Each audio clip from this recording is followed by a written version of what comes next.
की हा मृत्यू हा मारहाणीमुळे झाला आहे. महाराष्ट्राला खोटी माहिती दिली म्हणून हे सरकार महाराष्ट्राच्या जनतेची आणि सोमनाथ सूर्यवंशीच्या आईची माफी मागणार आहे का? रक्तात पेटलेल्या अगणित सूर्यांनो, तुमची आई बहीण आज विटंबली जाते हटाहटातून. मवाल्यासारखे माजलेले उन्मत्त निरो आजही मेणबत्तीसारखे जाळतात माणसं चौका चौकातून.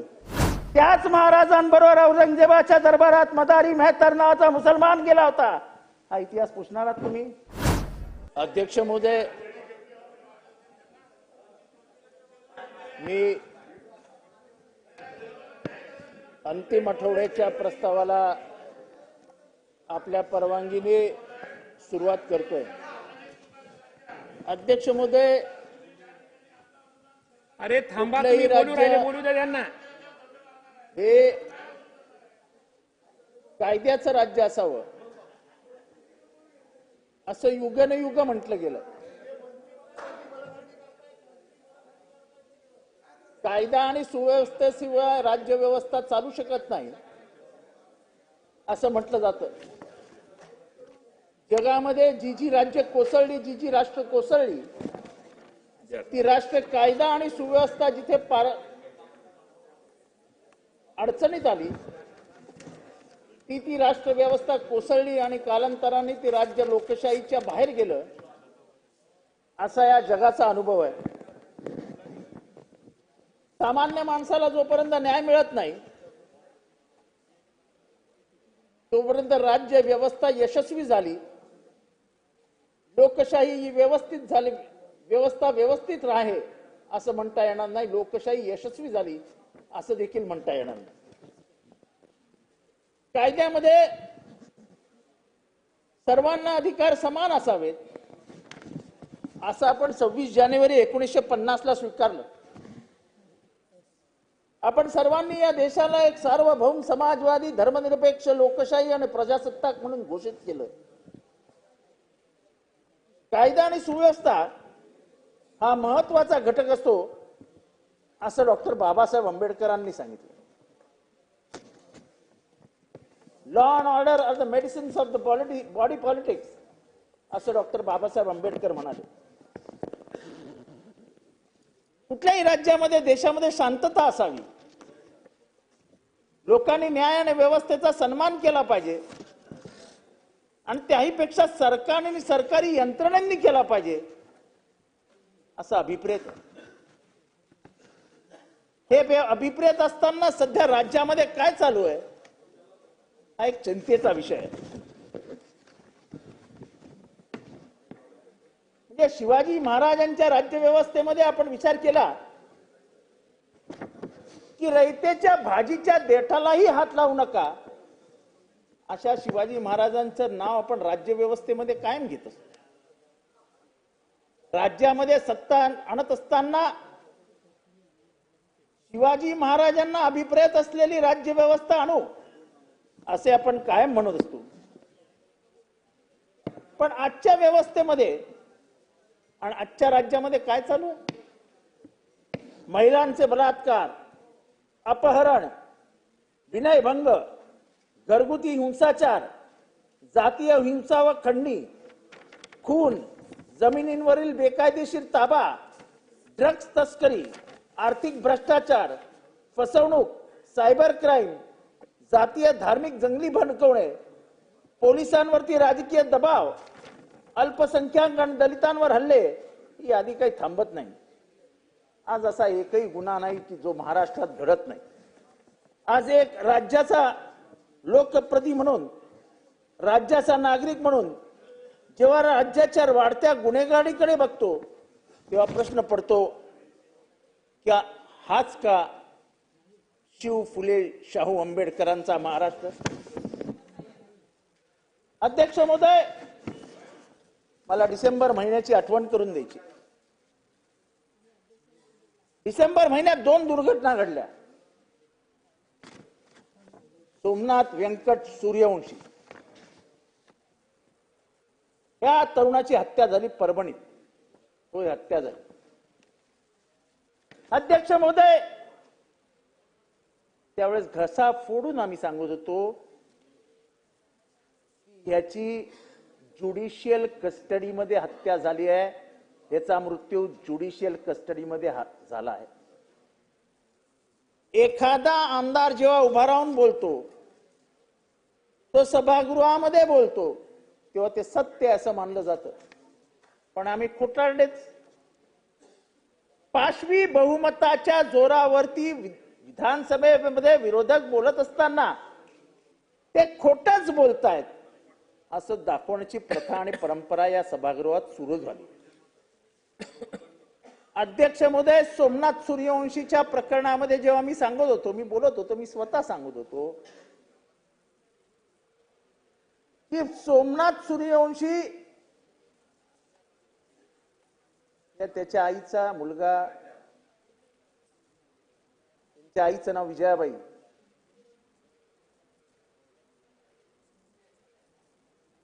आज तिच्या डोळ्यातनं अश्रू वाटतात. अध्यक्ष महोदय, आपण न्याय नाही देऊ शकलो.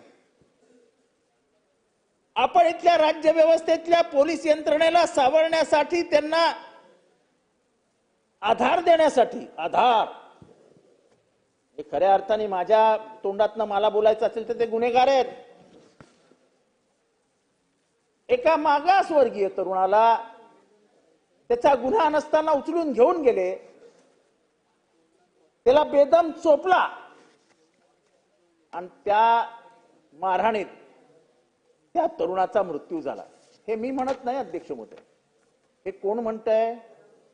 हा पोस्टमार्टम रिपोर्ट जो आला, त्या पोस्टमार्टम रिपोर्ट मध्ये आलं की त्याचा मृत्यू हा मारहाणीतनं झालेल्या धक्क्यामुळे आला. त्याला जो धक्का बसला मारहाणीतनं, त्याच्यामुळे सोमनाथ सूर्यवंशीचा मृत्यू झाला. पण याचा खुलासा या सभागृहात नाही झाला. त्याच्या आईला न्याय मिळेल असं या सभागृहात भाष्य झालं नाही. किंबहुना ही मारहाण लपवण्याचा प्रयत्न झाला आणि त्याचा मृत्यू हा श्वासोश्वासाच्या त्रासामुळे झाला असं विधान या सभागृहाच्या पटलावर आहे आणि ते रेकॉर्डवर आहे. आता चौकशी अंती न्यायदंडाधिकारी यांनी काय सांगितलं की हा मृत्यू हा मारहाणीमुळे झाला आहे. महाराष्ट्राला खोटी माहिती दिली म्हणून हे सरकार महाराष्ट्राच्या जनतेची आणि सोमनाथ सूर्यवंशीच्या आईची माफी मागणार आहे का? ज्या पोलिसांनी त्याला बेदम चोपला, ज्या पोलिसांनी मुळे त्याचा मृत्यू झाला, त्याच्यातला एकही पोलीस आज पोलिसांच्या नुसार कुठल्याही FIR मध्ये त्याची नोंद नाही, कोणालाही अटक नाही, कोणालाही अटक करू असं सरकार म्हणत नाही. मग आमच्या या गरीब दलितांमधल्या अल्पसंख्याक समाजातला आहे सोमनाथ सूर्यवंशी. मला एक जुन्या पिक्चरचा डायलॉग आठवतो, क्या गरीबों की जान जान नहीं होती सेठ. इथल्या दलितांना, इथल्या अल्पसंख्यांना फक्त मृत्यूला सामोरे जावं लागणार आहे, त्यांना मृत्यूची किंमत मोजावी लागणार आहे. आणि तरीही जर न्याय मिळणार नसेल तर त्यांनी मागायचं कोणाकडे? अध्यक्ष महोदय, सोमनाथ सूर्यवंशी हे फार बोलकं उदाहरण आहे. या प्रस्तावाच्या माध्यमातून मी ही मागणी करतो की या सरकारने सत्य सामोरे आणावं, महाराष्ट्राला मृत्यूचं कारण सांगावं. आणि आम्ही जे मृत्यूचं कारण सांगतो ते सत्य आहे की पोलिसांच्या मारहाणीतच सोमनाथ सूर्यवंशीचा मृत्यू झाला आणि त्या पोलिसांना लपवण्यासाठी, त्यांचा गुन्हा दडपण्यासाठी एका दलित आईला, एका गरीब आईला तिच्या कुशीतनं तिचा पोरगा हिरावून घेतला आणि सरकार बेशरमपणाने त्या पोलिसांच्या मागे उभं राहून त्या पोलिसांना आपल्या मागे लपवत आहे. त्या पोलिसांना तुम्ही अटक कधी करणार? त्या पोलिसांना याचा जाब कधी विचारणार? हा प्रश्न आजच्या या चर्चेच्या माध्यमातून मी सरकारला विचारतोय. अध्यक्ष महोदय, अक्षय शिंदेचा एन्काउंटर कोणी नाही सभागृहात हे आता आपल्याला बघावंच लागणार आहे. खाल्या बेंचेसकडे बघूनच बोलायचं आहे. कारण का विरोधी पक्षाला किंमत द्यायचीच नाही असा सरकार पक्षाचा निर्णय आहे. त्याचं काय वाईट वाटून घ्यायचं नाही. कारण का त्यांनी सांगितलं ना, आम्हाला लँडस्लाईड बहुमत मिळालंय. जेव्हा पाशवी बहुमत मिळतो तेव्हा पाशवी बलात्कार लोकशाहीत होत राहतात, हे लक्षात घ्या. आपण पाशवी बलात्काराचे बळी आहोत हे आता समजून घ्या. लोकशाहीवर बलात्कार म्हणजे लोकशाहीत विरोधी पक्षावरच असतात. तेच ते म्हणजे ते त्याच्यात काय भाषेमध्ये दोन शब्द इथे तिथे. पाशवी बहुमत हा लोकशाहीचा गळा घोटणारा असतं. हे परवा आपण बघितलं ना. सभागृहात संख्या नसताना सभागृह चालवण्याची ताकद सुद्धा आहे आता या सरकारमध्ये. करू नका प्लीज. अक्षय शिंदेचे एन्काउंटर, अध्यक्ष महोदय, त्यांनी केलेल्या गुन्ह्याबद्दल मला नाही बोलायचं. त्याचा गुन्हा अक्षम्य होता हे मी मान्य करतो. पण त्याचा गुन्हा अक्षम्य आहे म्हणून सरकारी यंत्रणा त्याला गोळ्या घालून ठार मारेल हे कुठल्या कायद्याला धरून आहे? अध्यक्ष महोदय, रॉबिनहुड हे जर महाराष्ट्रात निर्माण झाले तर डॉक्टर बाबासाहेब आंबेडकरांचा फोटो इथे लागलाय, तो काढून टाका. त्या सभागृहामध्ये डॉक्टर बाबासाहेब आंबेडकर उघड्या डोळ्यांनी बघतायत. एकीकडे कोर्ट सांगताय की तुम्ही हत्या केली, मी नाही म्हणत आहे. उच्च न्यायालयाचे न्यायमूर्ती म्हणतायत की तुम्ही हत्या केलीत, तुम्ही त्या पोराला गोळ्या घातल्यात. सरकारला लाजही वाटत नाही. गुन्हा दाखल करा असं वारंवार सरकारला खुणवतंय. विखे साहेब, आपण उच्च न्यायालयाच्या अनेक न्यायाधीशांचे मित्र आहात. आपण लॉ मिनिस्टर होतात. आपण कायद्याचे चांगले अभ्यासक आहात. हायकोर्ट वारंवार इशारा करते अक्षय शिंदे प्रकरणात की यंत्रणेने चूक केली आहे. अध्यक्ष महोदय, ते माझ्या मतदारसंघात घडलेलं प्रकरण आहे. एका गाडीतनं चाललेत, ठाम ठाम ठाम आवाज येतो आणि 1 तासाने कळतं की एक माणूस मेला. तो मेलेला माणूस अक्षय शिंदे होता. एवढ्या मोठ्या गाडीत म्हणे काय तर त्यांनी एका इन्स्पेक्टरच्या कमरेला लावलेला काय ते रिव्हॉल्व्हरला हात घालण्याचा प्रयत्न केला. अहो, हातकड्या घातलेला ना त्याला. आता तुम्ही म्हणाल बेड्या नव्हत्या. जेव्हा तो त्या गाडीकडे चालत चालला होता पोलीस स्टेशन मधनं, तेव्हा त्याच्यात हातकड्या होत्या. हातकड्या आतमध्ये गेल्यावर सोडवलंय की काय? आपण लॉ मिनिस्टर होतात. गेले अनेक वर्ष आपण मिनिस्टर आहात. मला सांगा, गाडीमधनं एखाद्या गुन्हेगाराला नेताना सिनियर पीआयच्या रँकचा इन्स्पेक्टर आतमध्ये बसतो. संजय शिंदे नावाचा इन्स्पेक्टर, त्याला जाणून बुजून आतमध्ये बसवला गेला आणि हे सगळं प्रकरण शिजवलं गेलं कारण का करणाऱ्याला रॉबिनहुड व्हायचं होतं. जर असे न्यायपालिकेच्या कक्षात असलेले गुन्हे आपण गोळ्या मारून सोडवायला लागलो, law and order, where is law and where is order, सगळंच कोसळेल. आज जे इथे घडतंय, अध्यक्ष महाराज, हे न्यायपालिकेलाही शोभा देणारं नाही आणि राज्य सरकारला तर नाहीच नाही. I am time and again reminding की तुम्हाला उच्च न्यायालय खुणवतंय की तुमच्याकडनं गुन्हा घडलाय, तुमच्याकडनं गुन्हा घडलाय, तुमच्याकडनं गुन्हा घडलाय. तरी तुम्ही तुमच्या डोळ्याला, तुमच्या कानाला आणि तुमच्या बुद्धीला झापडं लावली आणि तुम्ही ऐकायलाच तयार नाही. कारण का तुम्हाला माहिती आहे पोलिसांनी गुन्हा केलेला नाही, आम्ही तुला गुन्हा करायला लावला. आम्हाला समाजामध्ये इमेज क्रिएट करायची होती की आम्ही आउट ऑफ कोर्ट सेटलमेंट करतो आणि आउट ऑफ कोर्ट सेटलमेंटची सवय असलेले जे सत्ताधारी आहेत त्यांनी आउट ऑफ कोर्ट सेटलमेंट केलं आणि न्यायच हातात घेतला. या सरकारला विनंती करतो हात जोडून, आज आपल्या संविधानाला 75 वर्ष पूर्ण होत असताना संविधान हातात घेऊ नका. हे काही दिवस बरं वाटतं, हे सगळं आपण सत्तेत असलो की बरं वाटतं, एकदम मजा अशी खुशखुश खुशखुश वाटायला. आपण मंत्री आहात ना जयस्वाल, आपण मंत्री आहात ना? नाही, मंत्र्यांना काही मर्यादा असते एवढंच सांगते, बाकी काय मला बोलायचं नाही. म्हणजे निदान मंत्र्यांनी तरी आपल्या मर्यादा पाळाव्यात. अध्यक्ष महोदय, या सरकारला माझा प्रश्न आहे की न्यायपालिकेपेक्षा तुम्ही मोठे झाले का? महाराष्ट्रामध्ये न्यायपालिकेला मानणारच नाही का आपण? तर मला एकदा सांगून टाका की न्यायपालिका आणि महाराष्ट्र सरकार यांचा काही संबंध नाही. मग सोमनाथ सूर्यवंशी असो, अक्षय शिंदे असो, आम्ही ठोकणार, आम्ही गोळ्या घालणार, आम्ही कारागृहात नेऊन मारणार. ते मेले तरी आम्हाला विचारू नका, त्यांना मारण्याचा अधिकार सरकारला मिळालेला आहे. कारण का आम्हाला बहुमत मिळालेलं आहे, आम्हाला पाशवी बहुमत मिळालं आहे. आम्ही लोकशाहीवरती पाशवी बलात्कार करणार आहोत. ती सहन करण्याची ताकद तुम्ही ठेवा. विखे साहेब, तुम्ही काँग्रेसच्या विशाल समुद्रातनं त्या बाजूला गेल्यात,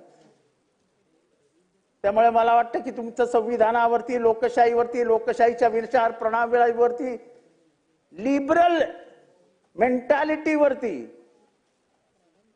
अतोनात प्रेम असेल. आज तुमचं हृदय परिवर्तन झालं ती गोष्ट वेगळी, पण तरी काही अंशी तुमच्या आजही हृदयामध्ये हे सगळं असेल.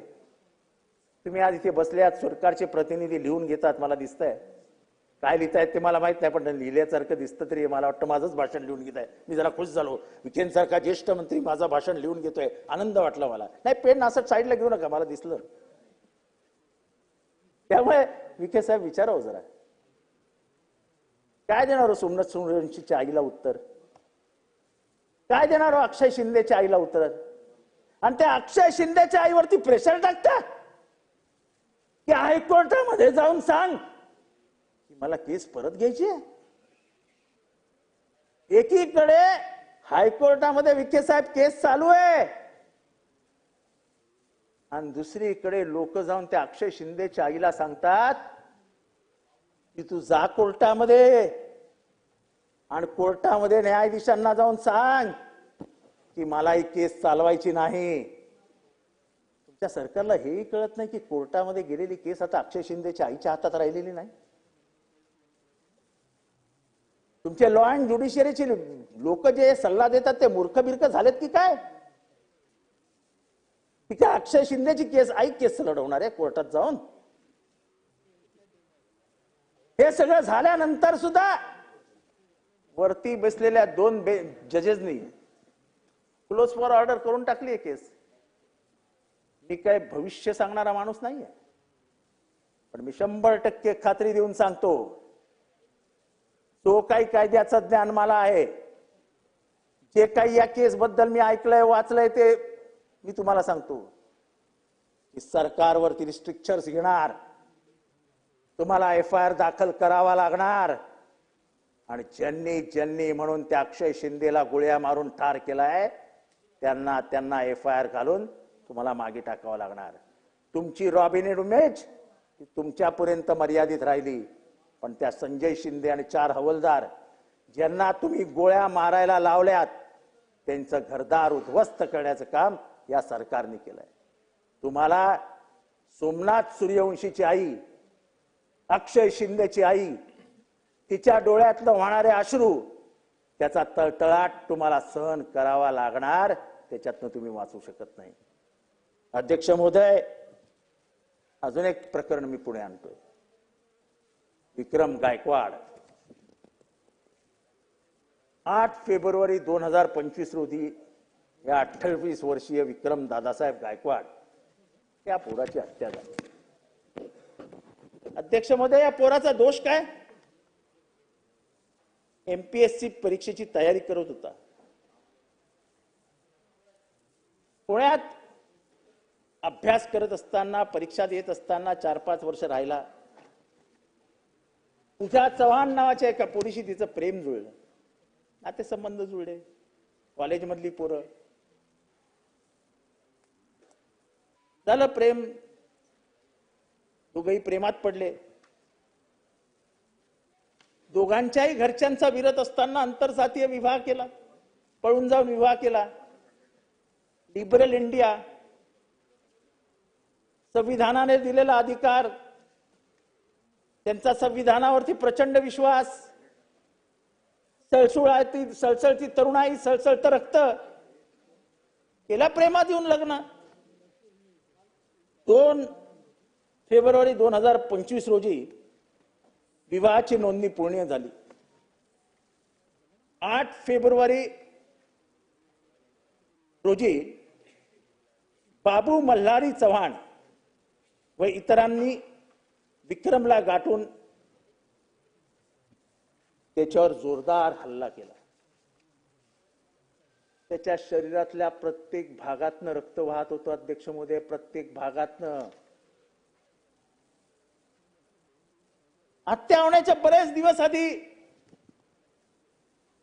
त्याला बजावलं जात होतं, तुझी लायकी नाही रे, तू आमच्या पोरीशी लग्न करतोयस, तू आमच्या रक्ताला हात घालतोयस. विक्रमने आपल्या घरच्यांना, नातेवाईकांना, सगळ्यांना सांगितलं होतं, मला असं असं धमकवलं जात आहे. त्यांनी इतरांनाही सांगितलं, सगळ्यांनी दुर्लक्ष केलं. आजकाल काय झालंय, अशा प्रकरणाला वेगळं वळण द्यायचं असलं की पैशाच्या व्यवहार, खाडेसाहेब ऐका, खाडेसाहेब आपण ऐकताय, आजकाल अशी प्रकरण आली की त्याला जातीय रंगाच्या बाहेर काढायचं असेल, नाही, हे प्रकरण आहे ना पैशाच्या व्यवहारातनं झालं, हे प्रकरण आहे ना जमिनीच्या व्यवहारातनं झालं, हे प्रकरण आहे ना बांधावरनं झालं. नाही खाडेसाहेब, हे जातीवरनं झालं. जाता जात नाही, त्याला जात म्हणतात अध्यक्ष महोदय. खाडेसाहेब, मी जे बोलतोय तुम्हाला मनातनं पटत असेल. अध्यक्ष महोदय, या हत्यामध्ये PSI चव्हाण याचा मोठा सहभाग आहे. त्यांनी या सगळ्या आरोपींना वाचवण्याचा प्रयत्न केला अध्यक्ष महोदय. आणि जेव्हा केस नोंदवली FIR मध्ये, त्याचा भाऊ सागर गायकवाड जे सांगत होता ते पोलिसांनी लिहिलंच नाही, हे भलताच लिहिलं आणि हे प्रकरण दडपण्याचा प्रयत्न केला. अध्यक्ष महोदय, या सभागृहामध्ये मी अत्यंत जबाबदारीने हे विधान करतोय. गेल्या वर्षभरामध्ये या महाराष्ट्रामध्ये ऑनर किलिंगची 9 प्रकरणं झाली. 9 प्रकरणं. संविधानाची 75 वर्ष पूर्ण होत असताना आपण कशावर चर्चा करणार आहोत? ऑनर किलिंगवर? की जातीयंताची लढाई सुरू करायची असेल तर आपल्याला परत एकदा जातीची बंधनं तोडून विवाहाला सामोरे जावं लागेल, तर जाती बंधनाची बंधनं कोसळतील, जातीची बंधनं कोसळतील असं म्हटलं जातं. तर आपल्या महाराष्ट्रात काय वाढतंय? Honour killing. एकीकडे आपण आता ठराव पारित केला, महात्मा फुले, सावित्रीबाई फुले यांना भारतरत्न द्यायचं, की ज्यांनी जाती अंताच्या लढाईला सुरुवात केली, जात व्यवस्थेला पहिल्यांदा आव्हान दिलं, त्यांना भारतरत्न देण्याची मागणी आपण करतो आहोत. आणि त्याच महाराष्ट्रात आपण काय बघतो आहोत, तर मागच्या काही महिन्यामध्ये 9 संख्या कमी नाही, ऑनर किलिंग झाले. डॉक्टर बाबासाहेब आंबेडकरांनी दुसरं लग्न कोणाशी केलं? या महान मानवाचं उदाहरण आपण समोर ठेवणार की नाही? आणि हे घडत असताना सरकारी व्यवस्था मदत करते, सरकारी व्यवस्था दडपण्याचा प्रयत्न करते. मान्य करा ना, हो ऑनर किलिंग झालं, कशाला पैशाच्या व्यवहारात नाही हत्या झाला म्हणून त्या हत्येचं म्हणजे ते हत्या सोडवण्याचा प्रयत्न करता. विक्रम गायकवाडला न्याय देणार की नाही हा सवाल मी या प्रकरणी विचारतो. अध्यक्ष महोदय, संतोष देशमुखची हत्या झाली, पण संतोष देशमुखची हत्या होत असताना फोटो आले नव्हते तोपर्यंत कारवाईच करायला तयार नव्हतो. फोटो कसे आले याची मला चर्चा नाही करायची. विखे साहेब, फक्त मला एवढंच सांगायचं, आपल्याला सगळं माहिती आहे की जोपर्यंत चार्जशीट हातात येत नाही तोपर्यंत पुरावे हातात येत नाही. त्यामुळे फोटो हा चार्जशीटचा भाग होता. हा फोटो चार्जशीटचा भाग असताना व चार्जशीट आलेले नसताना फोटो आले कुठनं? हा राजकीय खेळ केला कसा गेला याच्याबद्दल आम्हाला नाही बोलायचं, पण नाकापेक्षा नोती मड जड झाला की हे सगळं करावं लागतं. हे फोटो आले नसते तर कदाचित राजीनामा आलाही नसता. हे फोटो आले म्हणून राजीनामा आला. पण अध्यक्षमध्ये काय काय मुजोरी हो, काय मुजोरी. पोलिसांच्या ताब्यात असलेल्या एका व्हिडिओमधनं मी ऐकलं, तुम्ही 100 जण सांभाळण्यापेक्षा एका कराडला सांभाळला. असं कोण म्हणतं? ह्याचा जो मास्टर माइंड आहे, आम्ही नाही म्हणत मास्टर माइंड, असं पोलिसांनी सांगितलं. ह्याचा जो मास्टर माइंड आहे सुदर्शन घुले, तो काय म्हणतो? तुम्ही 100 जण सांभाळण्यापेक्षा एका कराडला सांभाळा, तुम्हाला कोणताही त्रास होणार नाही. वा वा वा वा वा, काय महाराष्ट्र कायदा आणि सुव्यवस्था आहे. वाल्मिक कराड, तुम्ही त्याला सांभाळा, तुम्हाला काही त्रास होणार नाही. आणि ते खरंच होतं. कुठे त्रास होत होता? आका हा शब्द आता खूप फेमस व्हायला लागलाय. बावनकुळे साहेब, आता प्रत्येक जिल्ह्यातले आका शोधावे लागतात आणि प्रत्येक जिल्ह्यात आका आहेत. तुम्हाला माहिती आहे, मी त्याच्याबद्दल काही जास्त बोलत नाही. सगळेच तुम्ही हसायला लागले यार, तुम्ही सगळे हसायला लागले. कळत नाही काय तुमच्या मनात. अध्यक्ष महोदय,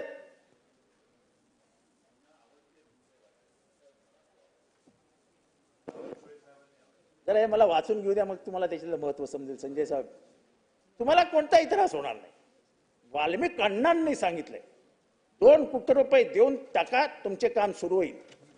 मागील वेळी मी आलो होतो तेव्हा तुम्ही पोलिसांकडे तक्रार केली होती.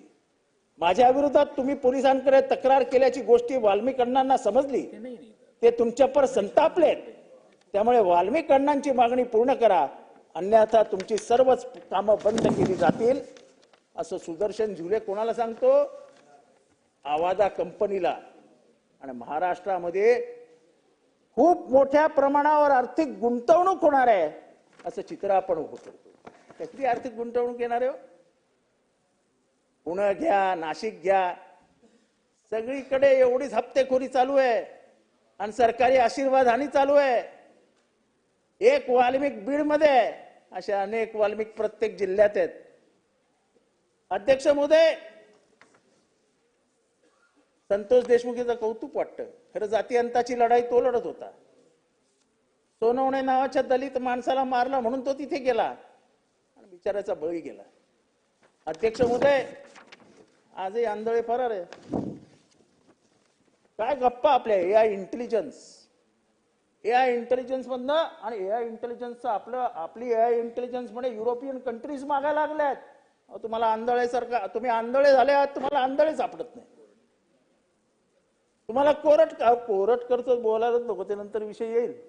पण कोरटकर तुमच्या नजरेच्या खालनं पळून जातो, दुबईला म्हणतात. तो दुबईला गेला का पाकिस्तानात गेला विचारा. अध्यक्ष महोदय, अंतिम आठवडा प्रस्तावावर बोलतोय. आमचा हा अधिकार आहे. बेल वाजवू नका, बेल वाजवू नका. 30 मिनिट झाले. माझा अधिकार आहे, मला बोलू द्या. अध्यक्ष महोदय, बोलायचे नाही, सगळ्यांजवळ मला दिलं तरी चाललं, हरकत नाही, पण मला बोलू द्या. मी पहिला बॅट्समन आहे, ओपनिंग बॅट्समनला वेळ जास्त द्यावा लागतो म्हणून 30 मिनिट दिले. अध्यक्ष महोदय, परळीतली राख. अध्यक्ष महोदय, 6 ब्रास कोरड्या राखेची किंमत 8 ते 10 हजार. दिवसाला काही अशा राखेच्या गाड्या निघत असतात.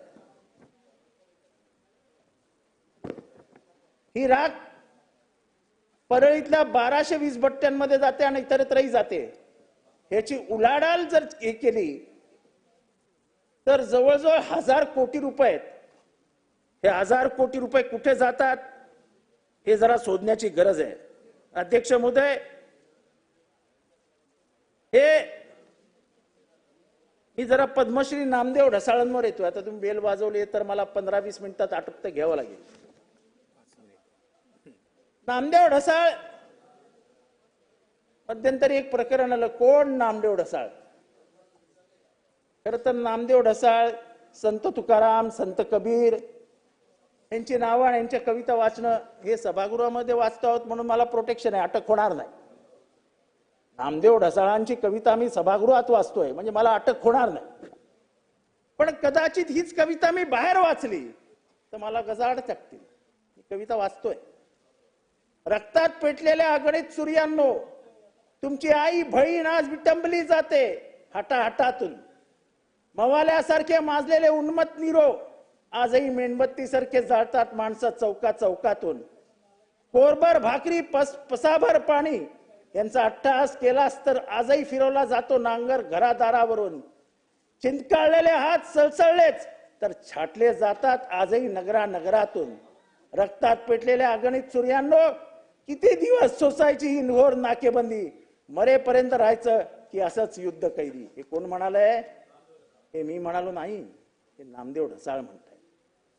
आणि तुमचा बेशरम अधिकारी काय विचारतो माहितीये? कोण नामदेव ढसाळ? त्याला जाऊन सांगा, हा नाम्या, हा आमचा नाम्या.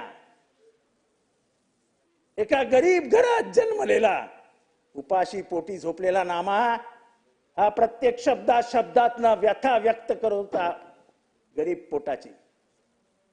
इथल्या जात व्यवस्थेची, इथल्या धर्म व्यवस्थेची, इथल्या जात वर्चस्ववादाची. आणि तुम्ही विचारते कोण नाम्या? अध्यक्ष महोदय, हे कसं वाढायला लागलं?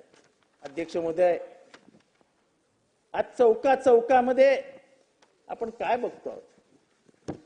अध्यक्ष महोदय, काढलेल्या औरंगजेबाला आपण वरती काढायला निघालो आहोत. 350 वर्षापूर्वी शूर मराठ्यांनी काढलेला महा औरंगजेब अर्जुनजी, ती कबर आहे ना, कबर.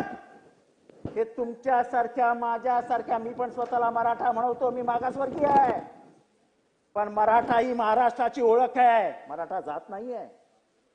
जनगण मनमध्ये जेव्हा मराठा म्हणतात तेव्हा ती महाराष्ट्राची ओळख असते, ती जात नसते. ती आमच्या शौर्याची निशाणी आहे. महाराज, तुम्ही समज बसलेले आहात, तुम्ही गादीचे वारसदार आहात, सांगा आम्हाला,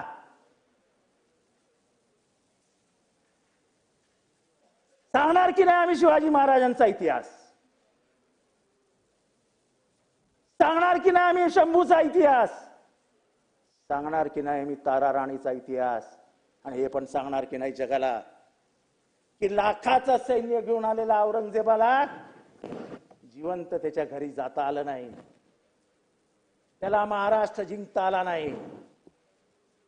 शिवबा, शंभू आणि ताराराई यांच्यामुळे त्याला त्याच्या गावी नाही, त्याला माझ्या मराठी मातीत, त्याला माझ्या मराठी मातीत त्याचा थडग आम्ही उभारलं 350 वर्षापूर्वी. ती आमच्या शौर्याची निशाणी. आज जे म्हणतात ना की आम्ही ती कबर खोदणार आहोत, ते कबर औरंगजेबाची खोदणार नाहीत. ती कबर संभाजी, शिवाजी आणि ताराराणीच्या इतिहासाची खोदतायत. तुम्ही ती कबर खोदून शिवाजी महाराजांचा इतिहास पुसण्याचा प्रयत्न करतात. आणि हा अनेक वर्षांची परंपरा या महाराष्ट्रात आहे.